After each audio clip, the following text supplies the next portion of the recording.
Ciao a tutti ragazzi e bentornati sul mio canale. Allora, in questo video voglio parlarvi di un problema che pensavo non succedesse. Allora, praticamente, dove è stata fatta questa installazione, dove è stata cambiata questa caldaia, è stato fatto il lavaggio dei termosifoni ed è stato aggiunto anche il defangatore, anche l'anticalcare, il filtro antisabbia. Ok, è stata fatta un'installazione fatta come si deve. Cosa succede? Che non sono passati neanche 2 anni e si è intasato lo scambiatore secondario sul lato termo e lo scambiatore primario. Il primario forse anche no, ma come vedrete nel video ho scelto anche di fare un lavaggio chimico del scambiatore primario, appunto perché sulle caldaie Viessmann, a differenza dei scambiatori Giannoni, le caldaie Viessmann hanno un loro scambiatore che è fatto di un'unica spirale, mentre i scambiatori Giannoni hanno 3 o 4 spirali, no, 4 o 5, non lo so, hanno 4-5 spirali che praticamente si collegano tra di loro tramite un collettore. La differenza di questi due scambiatori è che uno, quello della Viessmann, lo puoi lavare con l'acido e puoi levare via lo sporco. Invece sul Giannoni, se non è intasato del tutto, si può lavare, se invece si è intasato non lo puoi più lavare. Vi farò vedere come si può mettere a bagno lo scambiatore secondario e come si fa il lavaggio dello scambiatore secondario e come si fa il lavaggio sullo scambiatore primario di una caldaia a condensazione. Allora, c'è una cosa che non ho detto su questa caldaia, perché è una caldaia un po' particolare, perché è una caldaia con il bollitore, ma non ha la serpentina all'interno. Praticamente questa caldaia funziona come con l'aiuto di uno scambiatore secondario e con una pompa riscalda l'acqua del bollitore.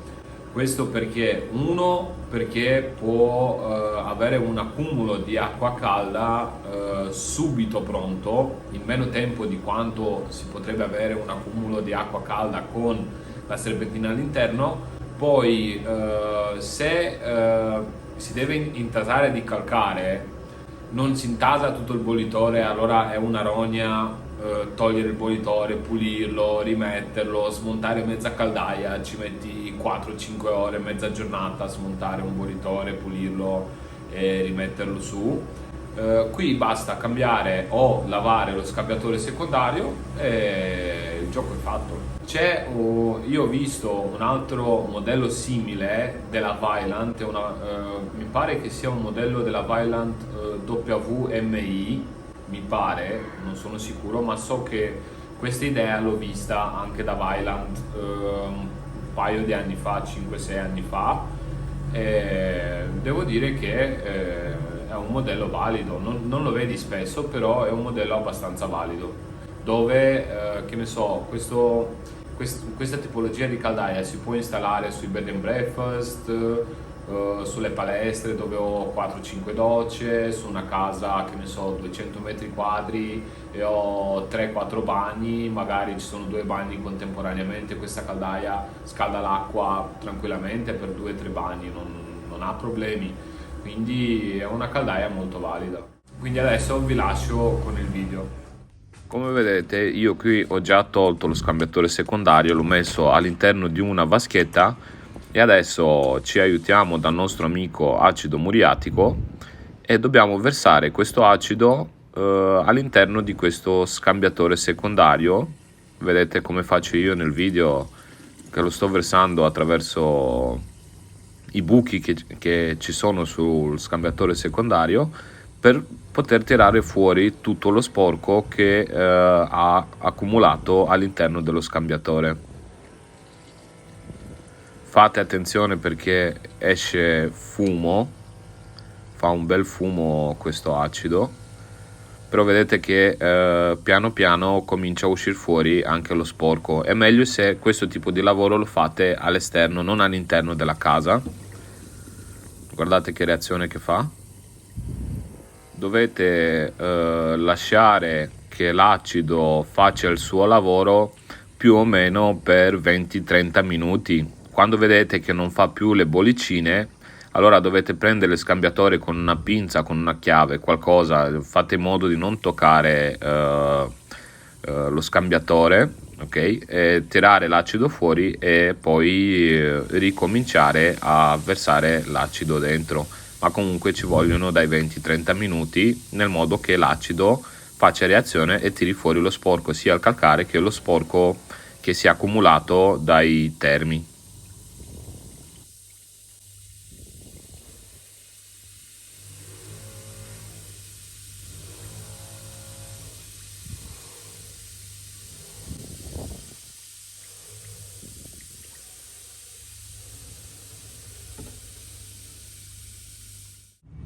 Come vi avevo detto, è meglio farlo all'esterno questo tipo di lavoro. Quindi adesso che sono passati 20-30 minuti, io lo prendo con una pinza, faccio uscire tutto l'acido che ho versato dentro,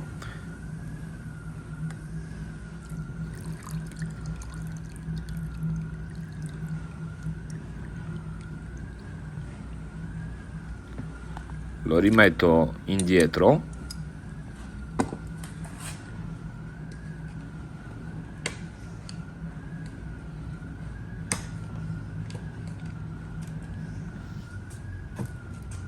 e adesso rimettiamo all'interno dello scambiatore un altro po' di acido, ok? E lo lasciamo per altri 20-30 minuti.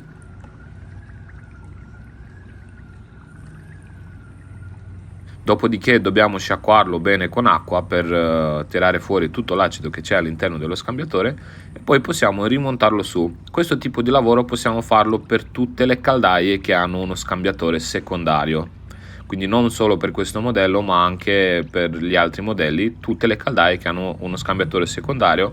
Lo scambiatore secondario si può liberare dalle ostruzioni in questo modo. Lo togli, metti all'interno l'acido, lo lasci per 20-30 minuti, poi lo togli l'acido che c'è all'interno, rimetti nuovamente l'acido, lo lasci per altri 20-30 minuti, dopodiché lo sciacqui con acqua, gli fai un risciacquo e lo scambiatore è pronto per rimetterlo su.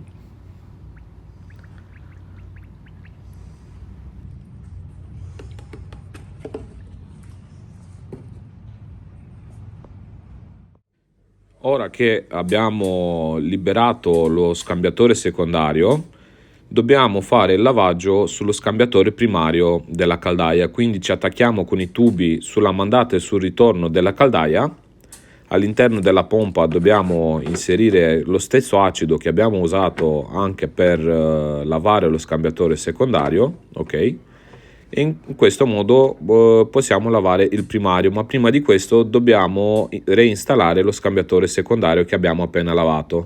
Quindi io qua ho messo un po' di grasso nautico, ok, che faccia una bella presa indietro sugli attacchi nel modo che non perda acqua. E adesso possiamo reinstallare lo scambiatore secondario indietro al suo posto.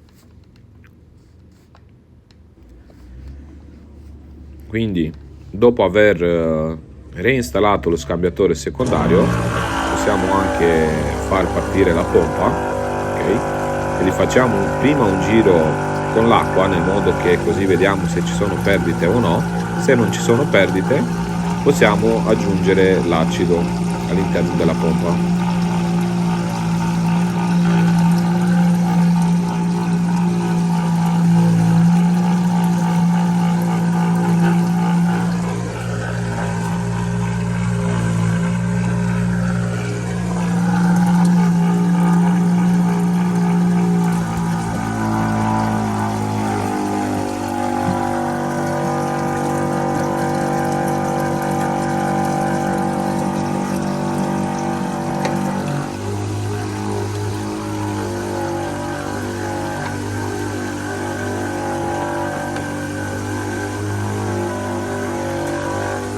Quello che voglio dirvi è che non bisogna esagerare con l'acido. Con 1 litro basta e avanza per lavare uno scambiatore primario. Casomai se è tanto ostruito possiamo aggiungere un altro mezzo litro, però con 1 litro di solito riusciamo a liberare anche lo scambiatore primario. Quindi per completare il giro della pompa, perché se c'è poca acqua o acido all'interno della pompa non riesce a fare tutto il giro. Qui vedete già i tubi sono diventati neri perché sta cominciando a togliere lo sporco dallo scambiatore primario, e dobbiamo aggiungere acqua, ok, non acido, perché sennò rischiamo di fare danni alle parti in plastica, in gomma, alle membrane. Quindi aggiungiamo acqua, ok, e facciamo girare l'acido sciolto un po', ok, con insieme l'acqua.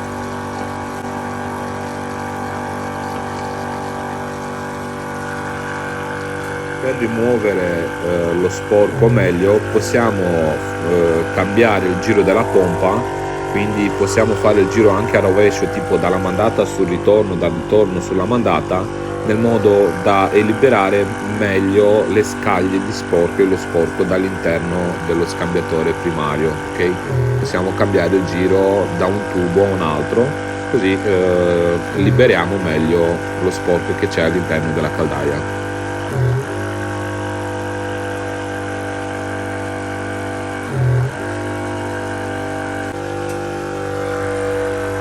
Ora voglio farvi vedere com'è questa caldaia all'interno, quindi gli tolgo il coperchio e qui praticamente troviamo il ventilatore, valvola gas e camera di combustione, bruciatore ovviamente, ok.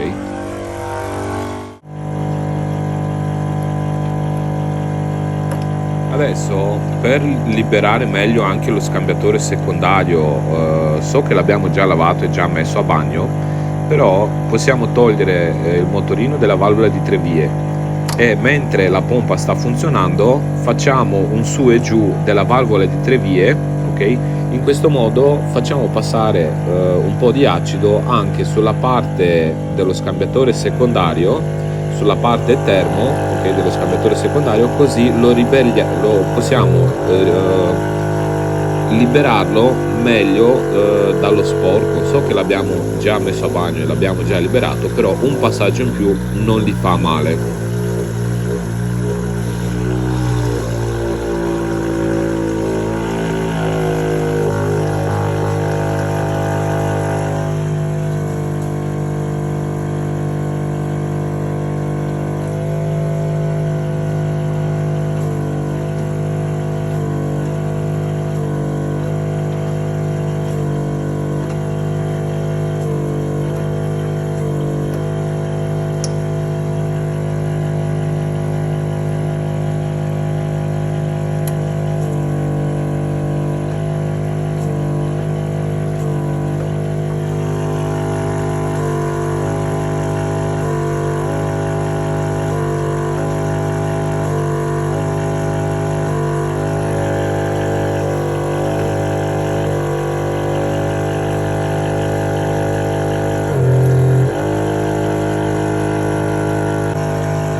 Ragazzi, questo non è un video facile da capire, per cui ve lo spiego un attimo. Perché ho deciso di lavare lo scambiatore secondario e perché non l'ho cambiato, e perché ho deciso di fare il lavaggio sul primario, anche se il primario non era intasato ma era comunque sporco. Allora non ho cambiato il secondario perché non aveva tanti anni, non è che aveva lo sporco cotto all'interno, era solo un po' intasato in entrata, ok? Perché aveva comunque neanche 2 anni di vita, non ha quella caldaia là. Quindi per quello ho deciso di prendere un po' di acido, buttarlo all'interno e fare un risciacquo così, di pulirlo, di lasciarlo al bagno, e in questo modo ho potuto anche lavare un po' dall'altra parte dove si crea il calcare, dove è l'entrata dell'acqua fredda, l'uscita dell'acqua calda che poi va a collegarsi col bollitore. Quindi è per quello che ho fatto il lavaggio con acido sullo scambiatore secondario. Invece, se magari chi ha visto i miei video in precedenza, che avevo smontato uno scambiatore Giannoni e avevo guardato all'interno che era sporco. se magari quando si intasa lo scambiatore secondario si fa un risciacquo, un lavaggio del genere anche sul primario, non fa male, perché togliamo lo sporco dai tubi, dallo scambiatore primario, e così facciamo in modo da non far intasare nuovamente con le scaglie che si staccano dal primario nuovamente il scambiatore secondario. Quindi è per quello che io ho fatto il lavaggio sullo scambiatore primario. Poi un'altra cosa, se voi avete visto, io ho tolto la valvola di tre vie e gli ho fatto alcuni movimenti. Questo perché per poter far passare l'acido sia dalla parte dello scambiatore secondario, perché magari non ha fatto bene il suo lavoro, o non lo so, io dopo averlo risciacquato ci ho soffiato dentro e ho visto che l'aria usciva proprio bene. Poi ho fatto passare anche l'acqua, e anche l'acqua passava molto bene su entrambi i lati. Però ho comunque fatto un altro passaggio anche con la pompa sullo scambiatore secondario. Per quello muovevo la valvola di tre vie, che facevo passare l'acqua, cioè l'acido, dal scambiatore secondario al primario, dal primario al secondario, dal secondario al primario, dal primario al secondario, nel modo da ripassare un'altra volta, ripulirlo un'altra volta il scambiatore secondario.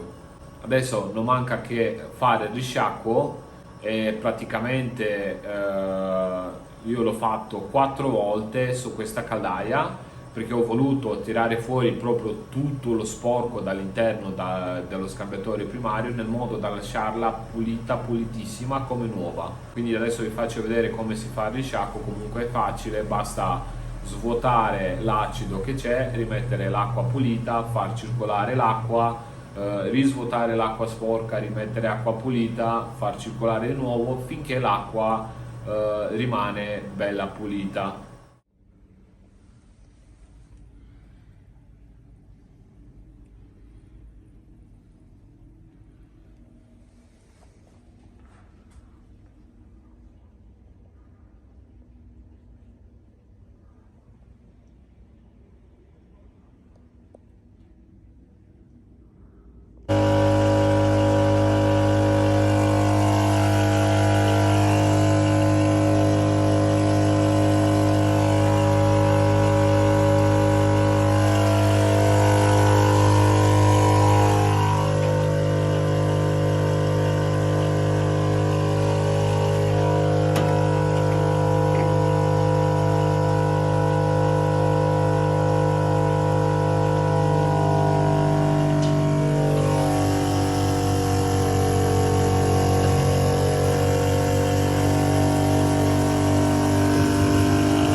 Osservato in una ricostruzione antropologica dimentichi tutte le tribù dove invece c'è il matriarcato, e se ce ne sono ancora molte dove gli uomini in realtà non lavorano. Allora, il risciacquo l'ho fatto ben 5 volte e non 4 volte. Mi sono sbagliato io, ma poi ho guardato i video e mi sono reso conto che il risciacquo l'ho fatto 5 volte, perché sono video che faccio durante, mentre che lavoro, insomma, e dopo, quando ho un po' di tempo, li metto insieme e faccio il video finale. Praticamente qual è stato il problema su questa caldaia e perché ho fatto il lavaggio sul secondario e sul primario. Praticamente il problema era che sul riscaldamento la caldaia andava, quando doveva fare l'acqua calda, quando la valvola di Trevie si spostava per poter fare l'acqua calda, lo scambiatore secondario era intasato e l'acqua all'interno della caldaia andava in ebollizione, andava in sovratemperatura, praticamente arrivava oltre i 100 gradi, arrivava a 100, 110 gradi, 118 gradi, proprio perché non c'era lo scambio termico, non veniva con lo scambiatore secondario, e allora la caldaia si fermava perché andava in sovratemperatura. Quindi come fai a renderti conto che c'è un problema sullo scambiatore secondario? Quando il riscaldamento va tranquillamente, invece quando apri il rubinetto dell'acqua calda, l'acqua calda non arriva e la caldaia va oltre gli 80 gradi. Se sta sui 65-70 gradi come temperatura all'interno della caldaia va bene, ma se supera gli 80 gradi vuol dire che lo scambiatore secondario è intasato e o bisogna sostituirlo o bisogna metterlo a bagno con acido come ho fatto io, o bisogna lavarlo con la pompa. E visto che il scambiatore secondario si è intasato, sicuramente c'è un po' di sporco anche sul primario, quindi volendo si può fare anche un lavaggio sullo scambiatore primario con un po' di acido. Io lo consiglio, non è obbligatorio, siccome è un lavoro in più che richiede 2 ore, ok, e ha un costo aggiuntivo, si può risolvere soltanto cambiando o lavando il scambiatore secondario. È meglio se si fa il lavaggio, io lo consiglio, se si fa bene, se non lo si fa la caldaia funziona lo stesso, però diciamo che lo sporco rimane lì e poi questo scambiatore secondario si rintasa finché si intasa del tutto anche il primario. Quando si intasa anche il primario la caldaia non funziona più neanche sul riscaldamento. Poi bisogna vedere se si riesce a fare il lavaggio o bisogna buttare via il primario e il secondario, cambiarli o addirittura buttare via tutta la caldaia e rimettere una caldaia nuova. Spero che questo video vi sia stato d'aiuto, se sì mettetemi un bel like e noi ci vediamo nel prossimo video. Ciao!